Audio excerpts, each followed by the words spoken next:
मित्रों नमस्कार, मैं हूं राकेश कुमार। आप देख रहे हैं मत अभिमत। मित्रों, हड़ताल जारी है सर्वे कर्मियों का, जो विशेष सर्वेक्षण संविदा कर्मी हैं और अभियंता संघ के जितने भी सदस्य हैं, सारे लोग हड़ताल पर हैं। 16 तारीख से हड़ताल चल रहा है। लेकिन हड़ताल जब हुआ और विभाग ने सोचना बंद कर दिया, बात करनी बंद कर दी, एक संवादहीनता हो गई। आज तक 20 दिन होने जा रहा है, लेकिन 20 दिन में सरकार ने कोई सुध ही नहीं ली। उल्टे भय और कार्रवाइयाँ की चाबुक चलती रही। तब यह बात सोचने का हो गया कि आखिर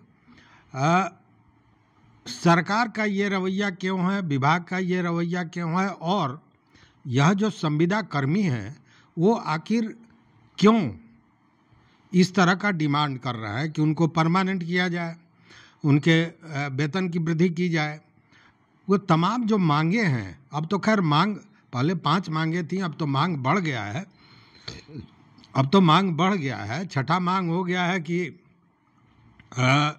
जो टर्मिनेटेड लोग हैं उनको वापस लिया जाए, और 7वां मांग हो गया है कि जय सिंह जो सचिव हैं उन पर जांच बिठाया जाए कि 9 साल से कैसे विभाग में बैठे हुए हैं। तो स्थितियां हैं, लेकिन मूल चीज़ ये है कि आखिर यह डिमांड क्यों हो रहा है कि मुझे परमानेंट किया जाए। देखिए, ये जो DIL RMP प्रोग्राम है, जो RMP योजना है जिसके तहत ये सर्वे पूरे भारत में भी कराई जा रही है, उसी का एक यह विंग मान लीजिए। मतलब कि digital India land records modernisation programme, सारे लैंड रिकॉर्ड्स को डिजिटल करना है।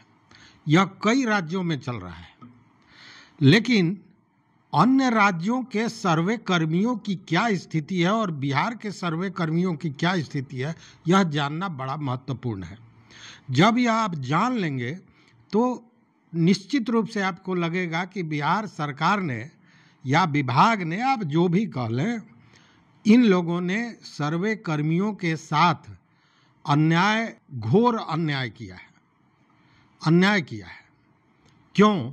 तो जरा इन चीज़ों को समझिए। देखिए, इसमें जो हमारे पास ये मिला है कागजात, देखिए ये जो कंपैरिजन है वो मैं आपको बताऊंगा, लेकिन इसको ज़रा ऐसे समझिए कि जब भी विकास की बात होती है तो होता है गुजरात मॉडल की बात। भैया, हाँ, मेरा ये कहना है कि आप कहोगे कि पहलवान बड़ा बलिष्ठ है, तो पहलवान का भोजन भी देख लो कि पहलवान 20 किलो दूध पीता है और आप 3 रोटी खिलाते हो अपने पहलवान को, तो यह पहलवान 20 वाले से लड़ पाएगा?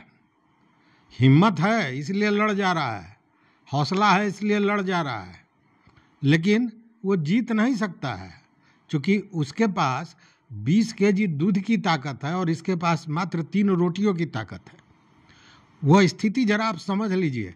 आप समझेंगे तो निश्चित रूप से आप कहेंगे कि भाई ये सही में अन्याय हुआ है। देखिए, गुजरात की बात जरा करें हम, कि गुजरात में ये सर्वे जो है यह DIL RMP के तहत हो रहा है, और ये सर्वे की शुरुआत हुई थी 2008 में। और आपको जान के आश्चर्य होगा कि 2008 से अब तक 64.91% काम पूरा हो गया है, प्रोग्रेस हो चुका है।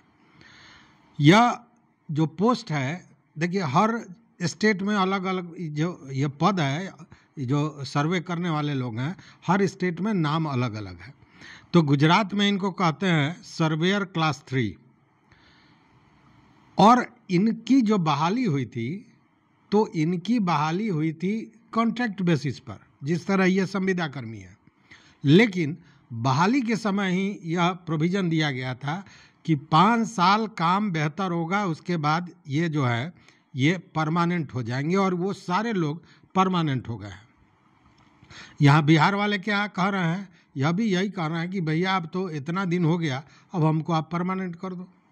दूसरी बात, उनको उनकी जो योग्यता थी सर्वेयर ग्रेड 3 बनने के लिए, क्लास 3 बनने के लिए उनकी योग्यता जो थी वह थी ITI certificate in draftsman civil और सर्वेयर और डिप्लोमा इन सिविल इंजीनियरिंग। यह भी सारे लोग सिविल इंजीनियरिंग किए हुए हैं। उनका वेतन दिया है 40,800 for 5 years with no added benefits, pay level 5 after permanent हो जाने के बाद उनका जो वेतन है वो लेवल 5 का उनको मिलना है और मिल रहा है। और ये जो लोग हैं वो लैंड डिस्प्यूट को समाप्त कर रहे हैं, ठीक कर रहे हैं, काम कर रहे हैं। उसी तरह अब जरा देख लीजिए वेस्ट बंगाल में 2019 में यह काम शुरू हुआ है और वहाँ पे 27% से ज़्यादा काम हो चुका है। यहाँ पे इनको कहा जाता है, इनका जो पदनाम है वो है सब सर्वेयर, और इनकी बहाली ही परमानेंट हुई है, पूरी तरह परमानेंट। और इनके लिए भी था डिप्लोमा और डिग्री इन सिविल इंजीनियरिंग, इनकी जो योग्यता थी, और पे लेवल 7 का इनको मिल रहा था। उसी तरह जरा उड़ीसा की अगर हम बात कर लें तो उड़ीसा में 2010 में ये काम शुरू हुआ था और 2010 से आज 2025 तक में मात्र 3.91% काम हुआ है। यहाँ पे इनको अमीन के नाम से पुकारा जाता है, परमानेंट बहाली है और मात्र 12th पास के लोगों को रखा गया है, पे लेवल क्लास 3 का है। बिहार में अब जरा आइए, बिहार में 2020 में काम हुआ और 2020 से ये 25 तक 2.9% काम इन लोगों ने किया है। अब जरा यह भी देखिए कि बंगाल में 2010 में शुरू हुआ तो 3.91% हुआ मात्र, और बिहार में 5 वर्षों में 2.9% इन लोगों ने किया है। मतलब कि सर्वे का काम आगे बढ़ा है, मतलब कि बिहार में 5 साल में जितना काम हुआ है उसका मात्र दुगुना 15 साल में हुआ है। मतलब निश्चित रूप से जो बिहार में सर्वे कर्मी हैं उन्होंने बेहतर काम किया है उड़ीसा के तुलना में। इनका क्या दिया गया है कि इनका नाम रखा गया है स्पेशल सर्वे अमीन, कॉन्ट्रैक्ट बेसिस पर, डिप्लोमा इन सिविल इंजीनियरिंग, और 35,000 विथ नो एडेड बेनिफिट्स, माने इनको अभी, और 35,000 रुपया इनको भी मिल रहा है। आंध्र प्रदेश की बात कर लें, आंध्र प्रदेश में भी बिहार की तरह 2020 में चालू हुआ था, जिसमें 3.82%, मतलब बिहार से ज़्यादा वहाँ काम हुआ है। वहाँ पे विलेज सर्वेयर के नाम से इनको पुकारा जाता है। परमानेंट 2 साल के बाद इनको कर देना था, मतलब 2 साल का प्रोबेशन पीरियड दिया गया था, और अभी आज के दिन में सारे परमानेंट हो गए। IIT certificate in draftsman civil और सर्वेयर और डिप्लोमा इन सिविल इंजीनियरिंग इनकी भी योग्यता थी, और इनका पे लेवल जो था वो 15,000 2 साल के लिए था, और उसके बाद ग्रेड 3 का पे इनको मिलना शुरू हो गया जब से यह परमानेंट हुआ। राजस्थान की बात की जाए तो राजस्थान में 2009 में शुरू हुआ था, 2009 में, और अभी तक 0.43% काम हुआ है। 2009 का मतलब कि 16 साल में 0.43% हुआ है। यहाँ पे इनको पटवारी कहते हैं, इनकी नौकरी परमानेंट है। Bachelors degree in any discipline, इसमें मतलब बैचलर लोगों को रखा गया था।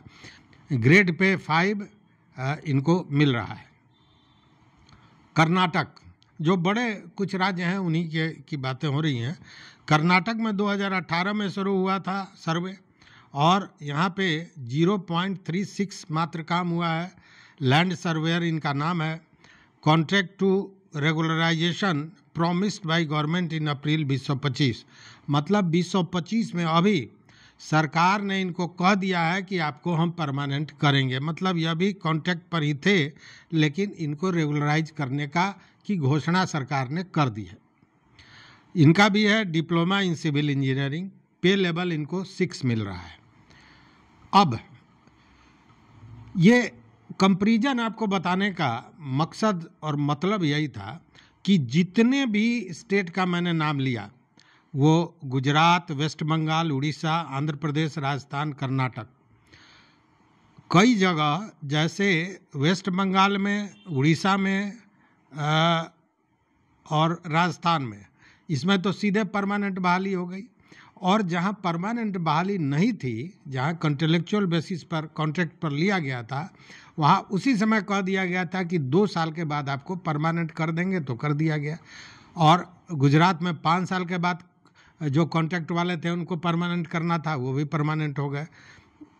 लेकिन बिहार में ये नहीं हुआ। जो 2020 में जिनका अपॉइंटमेंट हुआ था वो भी आज इसी तरह घूम रहे हैं 5 साल के बाद। और कर्नाटक में इनको कॉन्ट्रैक्ट बेसिस पर रखा गया था।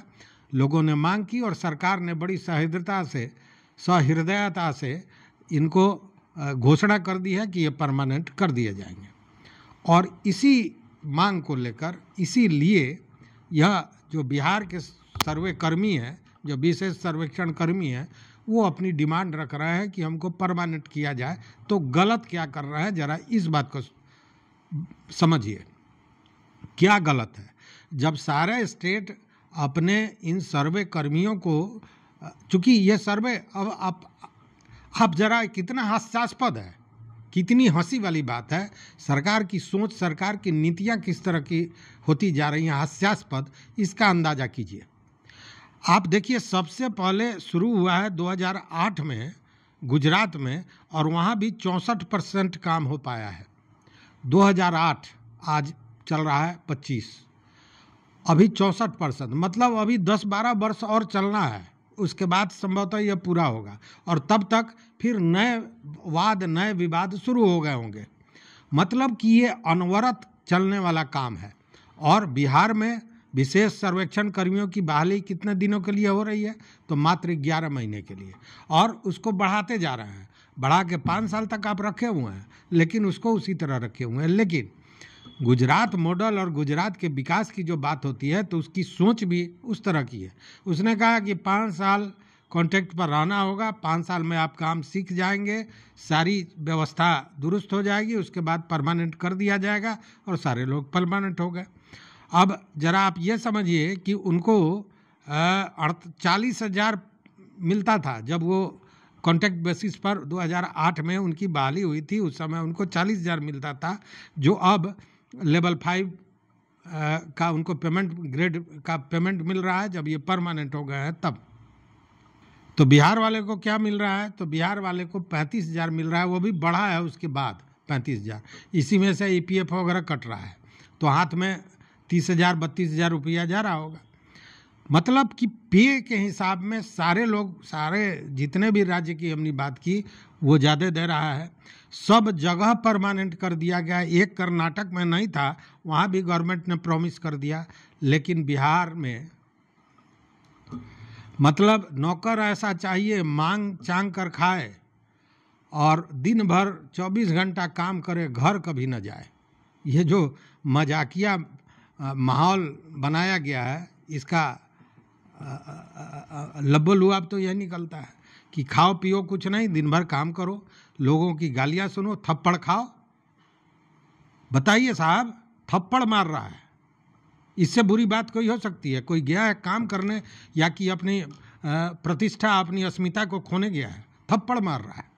ये स्थिति है सरकार की, और ये स्थिति है पदाधिकारियों की। खैर, लेकिन जीत होगी, जीत होगी, चूँकि इनका जो मांग है वो सही है। अगर ये सरकार नहीं मानेगी तो सरकार नहीं मांगेगी, तो जो अभी परमानेंट बनी हुई है सरकार, यह भी कॉन्ट्रैक्ट बेसिस पर चली जाएगी इस चुनाव के बाद। मतलब कि बाहर से आप भी काम करते रहिए विपक्ष के रूप में, सरकार तो नहीं बनने वाली है अगर नहीं सुनते हैं तो। और अगर ये नहीं मानते हैं तब क्या होगा? तब है बहुत बड़ा हथियार है, वो है न्यायालय। जब न्यायालय इन चीज़ों को देखेगा तो न्यायालय भी निश्चित रूप से न्याय करेगा, और जब न्यायालय की चोट पड़ेगी सरकार पर, तब सरकार को समझ में आएगा कि उसने कितनी बड़ी गलती की। तो देखिए, भगवान से मनाइए कि सद्बुद्धि आ जाए और इन चीज़ों को सुधार लिया जाए। नहीं तो आंदोलन तो चल रहा है, चलेगा, जीत भी होगी, कोई शक नहीं है। तो इस वीडियो में बस इतना ही। शुभकामनाओं के साथ बहुत बहुत धन्यवाद, बहुत बहुत धन्यवाद।